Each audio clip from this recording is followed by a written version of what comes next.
Hi everyone, Tyler here, and in this video we're taking a look at these Soundcore P30i earbuds. Now these are the earbuds right here, but before we jump in, I actually wanted to make mention here. You can see that Soundcore is actually by Anker. Now I've actually owned a lot of Anker products in the past, and I have thoroughly enjoyed them. They're very high quality products, and so I have very high expectations for these earbuds right here. But these are the earbuds. You can see right down in there are the two earbuds. I'll pull one out so we can actually take a look at what these earbuds look like. They are really nice and ergonomically shaped, so they fit really nicely into my ears. They're super lightweight. I really can't even really tell that they're there when I have them in my ears.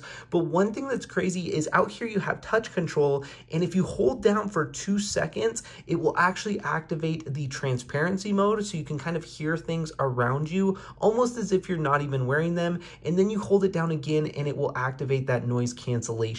These work super well. I've been super impressed with them. Now the sound quality is very, very good. I've been super pleased with just how rich the sound that comes from them are, and you even hear some really nice bass in it, which I really have been thoroughly surprised by with earbuds this small. So this is the case that light goes on when they are charging, and they do even have a phone stand back here. If we go ahead and open that up, you can actually go ahead and set your phone right here just like that, and it will work as a phone stand like that, which is pretty cool too. Now there are a few different little earbud sizes if you want to go ahead and switch those out, and then the whole thing just charges USB-C in that port right there, and they do include that USB-C to USB-A cable. Overall, I've been super impressed with these earbuds, and I would highly recommend them.